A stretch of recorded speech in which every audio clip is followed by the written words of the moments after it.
आज की इस तकरीब के सदर, तहरीक औकाफ़ के कौमी सदर, हम सब के क़ायद जनाब शब्बीर अहमद अंसारी साहब स्टेज पे ख़ुसूसी मेहमान की हैसियत से तशरीफ़ फरमा नांदेड़ की उर्दू ज़ुबान की भी और मिलत के भी मसले मसाइल पर हमेशा पेश रहने वाले अल्ताफ़ सानी साहब, तहरीक औकाफ़ के फ़ाउंडर मेंबर, जिनके जुस्तजू के दिए से अब तक तहरीक औकाफ़ को रोशनी मिलती आई है, इंशाल्लाह आगे मिलेगी, रज़वान कुरैशी साहब, नांदेड़ में नई ईदगाह का जो भी इशू सामने आया था उसमें सबसे पेश रहे हमारे कम्मू भाई।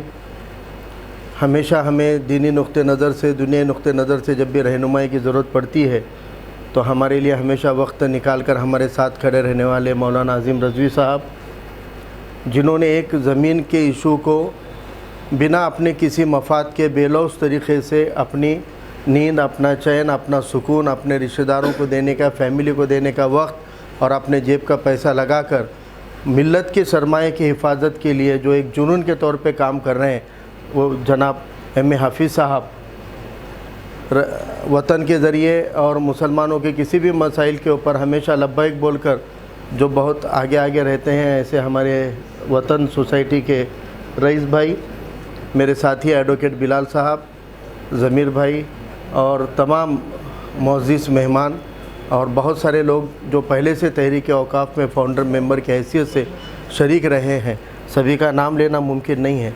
अल्हम्दुलिल्लाह शब्बीर अंसारी साहब के ताल्लुक़ से अल्ताफ़ अहमद सानी साहब ने मुख्तसर में लेकिन तफसीली तौर पे हमको ये एहसास कराया है कि वाक़ई हमारे कौम की एक बहुत बड़ी क़यादत जो सिर्फ़ तहरीक औकाफ़ के लिए ही नहीं, जो सिर्फ़ ओबीसी या रिज़र्वेशन के हद तक महदूद न रहते हुए आज अल्हम्दुलिल्लाह हमारी ये बड़ी खुशनसीबी है कि अल्लाह का बड़ा करम है कि अल्लाह ताला ने कितनी ऊंची सोच की एक बहुत बड़ी क़यादत आज हम लोगों के लिए रखी है। हमको इनकी क़यादत में कितने कौम के मसले मसाइल के ऊपर रहनुमाई लेकर कितने मसले मसाइल हम ज़्यादा से ज़्यादा हल कर सकते हैं, ये आज हमारे लिए बहुत सुनहरी मौका है। वरना कल आप हम जानना भी चाहेंगे तो बताने वाला कोई नहीं रहेगा। इसलिए आज ये तहरीक को औकाफ़ के मसले मसाइलों को, कि जैसे एडवोकेट बिलाल साहब ने भी बताया कि जिस दौर में मंडल क्या है ये मालूम नहीं था, सिर्फ मुसलमान तो छोड़ दो, मुसलमान तो बेदारी में हमेशा पीछे ही रहा है, लेकिन जो दिगर तबक़ों को भी मंडल नहीं मालूम था, तब मंडल की तहरीक को इब्तिदाई तौर पे जिन्होंने आगे अपनी ताकत दी थी, उनमें से जो गिनी चुनी शख्सियतें मुल्क में उभर कर आई थी, उनमें अल्हम्दुलिल्लाह शब्बीर अंसारी साहब जो अकेली ऐसी शख्सियत है जिनका बहुत बड़ा कंट्रीब्यूशन भी रहा है और अल्हम्दुलिल्लाह अल्लाह ने उनको हम सब की दुआओं से सेहत याब करके हमारे साथ में आज भी खड़ा किया हुआ है। साहब की उम्र 74 साल है, यानी साहब यहाँ पर बैठे हुए तमाम लोगों में उम्र के मामले में सबसे ज़्यादा उम्र वाले होने के बाद सबसे ज़्यादा नौजवान है कि जो पिछले एक महीने में वो पूरे महाराष्ट्र के अंदर एक दिन भी घर पे नहीं रहते हुए पैर में चक्री लगाकर पूरा महाराष्ट्र घूम रहे हैं और रोज़ दो तीन मीटिंगें तहसीलों की हो, तालुक़ों की हो, देहातों की हो, शहरों की हो, ज़िलों की हो, ये करते हुए लोगों में, अपने कौम में, अपने मिलत में बेदारी का काम करते हुए हम वतन ओबीसी भाइयों के लड़ाई में भी हमेशा पेश रह रहे हैं। तो ये इनसे अब हम लोगों को भी कुछ इंस्पिरेशन लेनी पड़ेगी। दिलीप कुमार साहब के ताल्लुक़ से बताया जाता है कि वो सिर्फ़ एक एक्टर के तौर पे ही बहुत ऊंची शख्सियत नहीं थे, उनका अपने मुल्क के लिए, अपने कौम के लिए भी बहुत बड़ा कंट्रीब्यूशन रहा है, लेकिन वो कभी ग्लैमर में नहीं आया या बहुत ज़्यादा बाहर नहीं आया है, मुख्तसर में उसके बारे में आवाम को बहुत ज़्यादा बेदारी नहीं है, क्योंकि उनकी एक्टिंग की फील्ड का कद इतना ऊंचा था कि दीगर कोई उनके कंट्रीब्यूशन के ऊपर उतना कोई फोकस ही नहीं करता। उनके बारे में कोई बात करेगा तो सिर्फ उनके अंदर के उस मिरेकल की बात करेगा जिसको लोग अदाकारी कहते हैं, उस मिरेकल के, लेकिन उनका बहुत बड़ा कंट्रीब्यूशन रहा है पसमानदगी, जो मुसलमानों के पसमानदगी के लिए भी रहा है, वो मुल्क के लिए भी रहा है। बहरहाल वो तो हमारे देश को दिगर देशों के जो रिलेशनशिप थी उसमें उनका बहुत बड़ा कंट्रीब्यूशन था कि कई मुल्क हमारे जो दुश्मन या हमारे मुखालिफ थे वो सिर्फ दिलीप कुमार साहब के मदाखलत की वजह से दोस्त भी बने हुए हैं। ऐसी भी बड़ी बड़ी तारीख की मिसालें हैं और इतनी अजीम शान शख्सियत को यहाँ की मौजूदा हुकूमत ने एक उर्दू घर तक महदूद करके उनका नाम देने की पेशकश करते हुए सही तो उनके पूरी ज़िंदगी की तौहीन करती हुई है। बहरहाल चलिए हम आप अपने मौजू के ऊपर आते हैं। कि अपने आवाम के जो मसले मसाइल है उसको लेकर मेरे जैसे कई नौजवान हैं, जैसे मंडल आयोग ने कई लोगों को लीडरशिप में लाया, मूवमेंट में लाया, उसके बाद में रिजर्वेशन की तहरीक हो या ऐसी जब भी कोई बड़े मसले के ऊपर तहरीक चलती है तो नए लीडर पैदा होते हैं, नए कार्यकर्ता पैदा होते हैं। तो वैसा ही सच्चर की रिपोर्ट की वजह से समाज में आने वाले कार्यकर्ताओं की लिस्ट में मेरे जैसे एक छोटे कार्यकर्ता का नाम है। सिर्फ सच्चर की रिपोर्ट के बाद में फ़िक्रमंद होते हुए कि अपने कौम के इतने मसले हैं और सरकार की ऑथेंटिक रिपोर्ट हमको अगर कह रही है कि ये हकीकत है कि मुसलमान कहाँ पर कैसे कैसे है, तो ये फ़िक्र के लिए ही हम एक कार्यकर्ता के तौर पे समाजी ज़िंदगी में आने वाले हैं, सियासी ज़िंदगी में आने वाले हैं।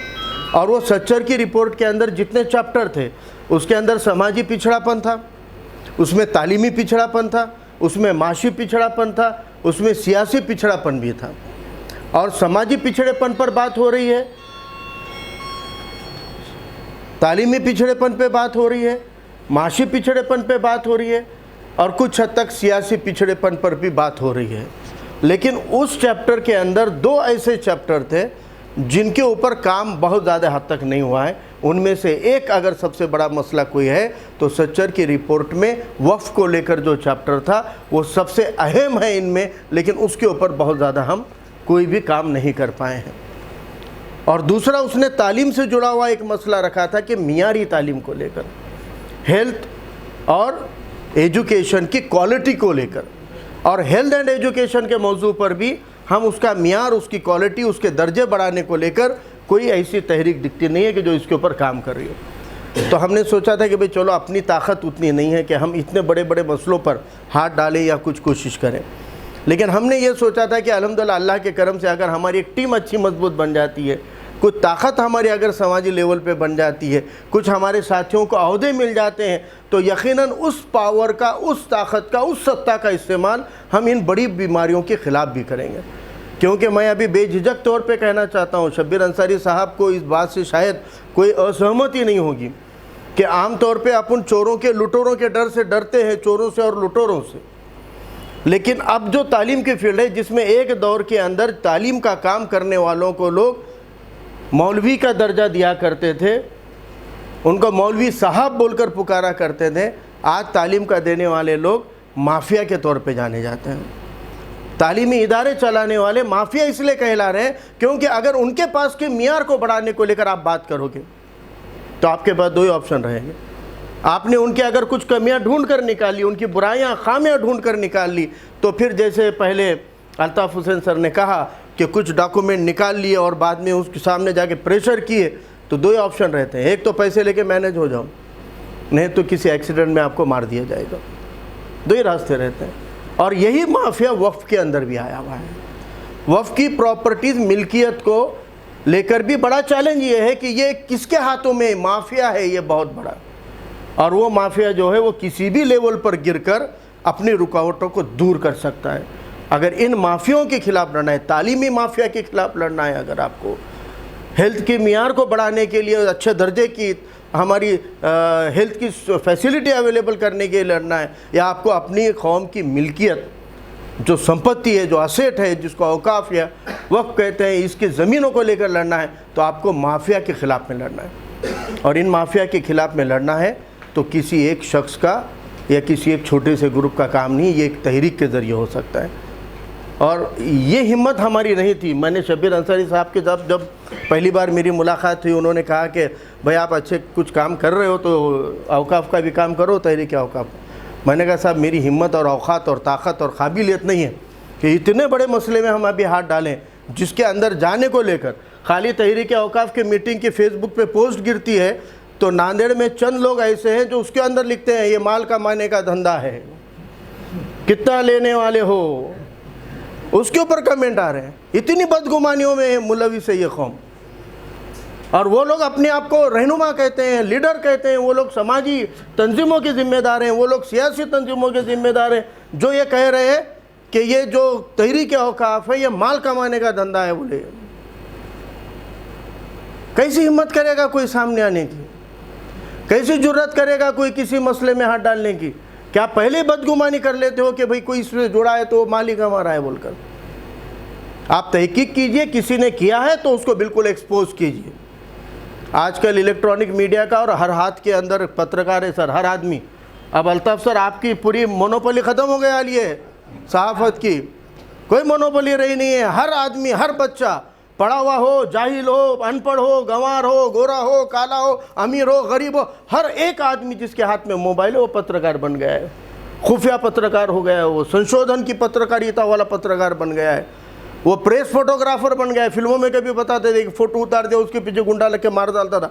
तो ऐसा खुफिया फोटोग्राफी करने वाला भी पत्रकार कौन है? हर आदमी बन गया है जिसके हाथ में मोबाइल है। इस दौर में अगर किसी ने कुछ गलत किया है तो छुप के नहीं रहने वाला है, वो छुप के नहीं रहने वाला। किरदार से अगर कोई बिगड़ जाता है, अगर कोई लूज कैरेक्टर का होता है तो वो बात कभी छुपती नहीं है, और करप्शन करने वाला भी कभी छुपता नहीं है। लेकिन हम किसके भी ऊपर लेबल लगाने के लिए बहुत बेताब रहते हैं। कोई भी अगर आ गया, कोई काम करना चाह रहा है, मिलत ठप्पा मार दिया, पाकिट ले लिया, पाकिट लेने वाले। अरे भाई, आप ये करके अपने कौम के अंदर अच्छी नीयत से लड़ने वालों को भी इतना खौफजदा बना रहे हो कि वो हिम्मत ही नहीं कर रहे। फिर बोल रहे जाने दो यार, अपना घर भला, बीवी बच्चे भले। और असल में इन लोगों की तकलीफ ही ये है कि तुम क्यों सामने आ रहे हो रुकावट बनकर, क्योंकि इन लोगों को कमाने में अड़चन आ रही है, इसलिए आप पे इल्ज़ाम लगा के आपको ठप्पा मारना चाहते हैं। कुछ तो मिल रहा होगा, कुछ कमा रहे होंगे।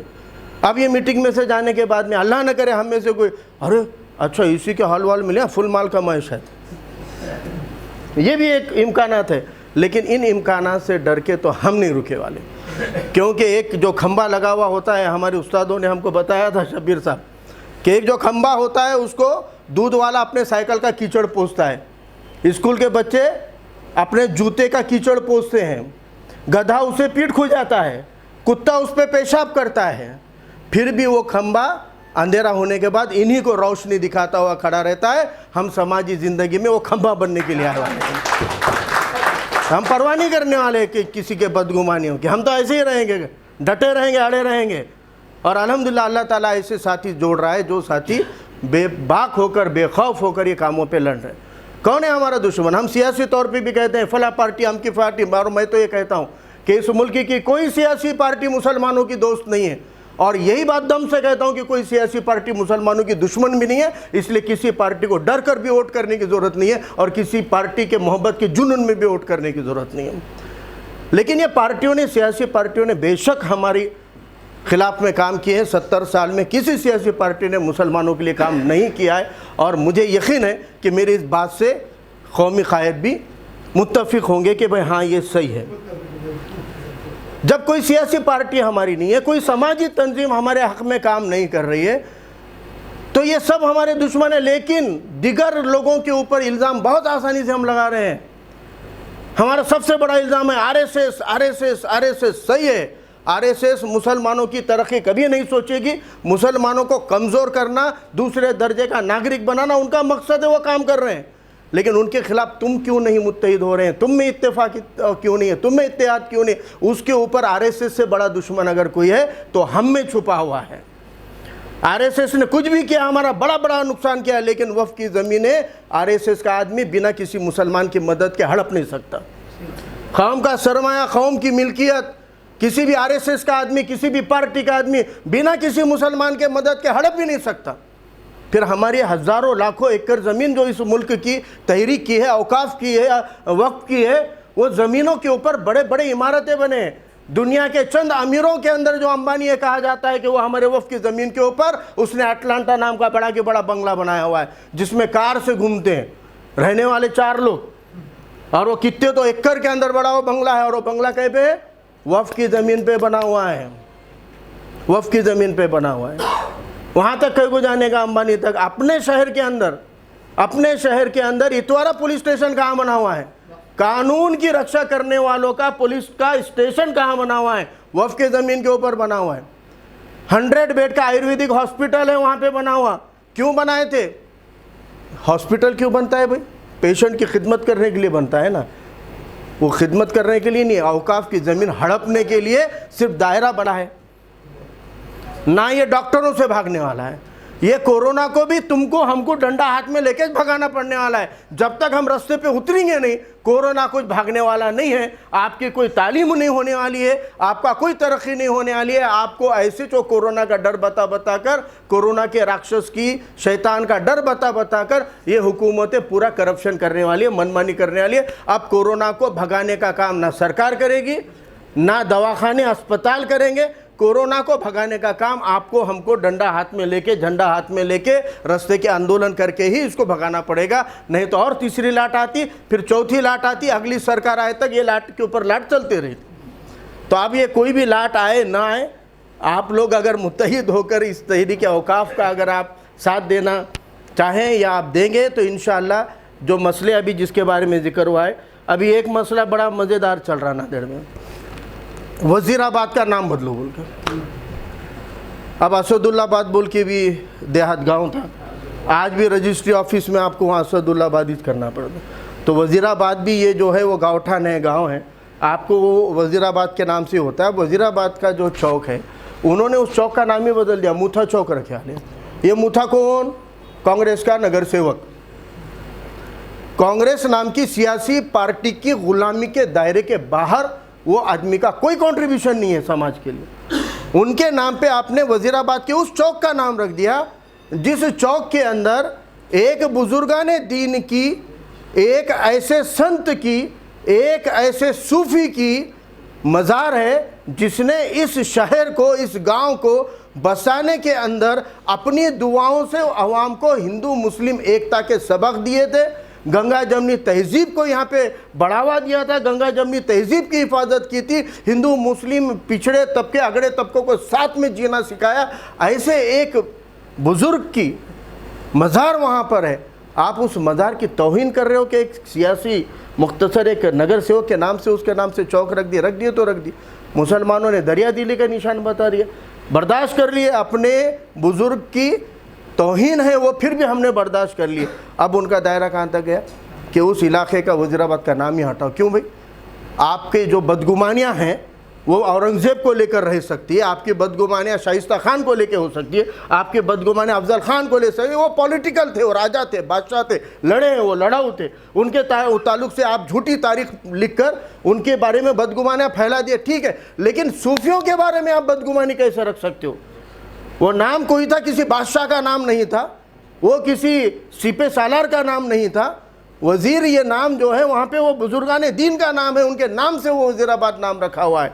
और इस नाम के अगर आप मुखालिफ कर रहे हो और फिर भी इक़्तिदार में रहने वाले पार्टी के लोग जिनकी महानगर पालिका में 81 आउट ऑफ 73 की सत्ता है, उस पार्टी के नगर सेवक शामिल हो रहे हैं उसके अंदर जो इंतहा पसंद तंजीमें होती है। तो लोगों को बड़ी गलतफहमी है कि ये सेक्युलर है। ये बात साफ और वाज़ेह तौर पे देखना चाहिए आप कि यहाँ का बजरंग दल, यहाँ का आरएसएस भी कौन चला रहा है। हमको इसको सियासी स्टेटमेंट हम दे सकते थे, हम नहीं दिए।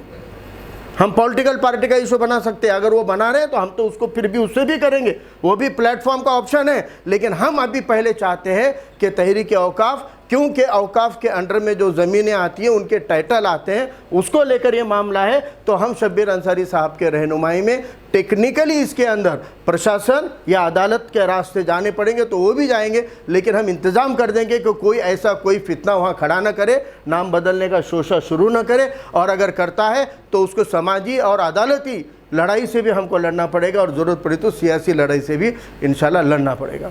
तो ये नाम को लेकर भी, इस तहरीक को लेकर हम भी आमने सामने वाली बात न करें, क्योंकि वो जो बुज़ुर्ग का नाम है वो कभी आमने सामने वाले थे ही नहीं। वो बेचारे धर्म जात के अंदर भेद करके गैर बराबरी को बढ़ावा देने वाले है ही नहीं, वो तो बराबरी की बात करने वाले बुज़ुर्ग हैं। और उन बुज़ुर्ग के इतनी बड़ी जो खिदमतें रही है उसकी ये तकलीफ़ हो जाएगी उनकी रूहानी को भी कि अगर उनके नाम को लेकर कोई मज़हब के या कम्युनल इशू को लेकर बनाता हो।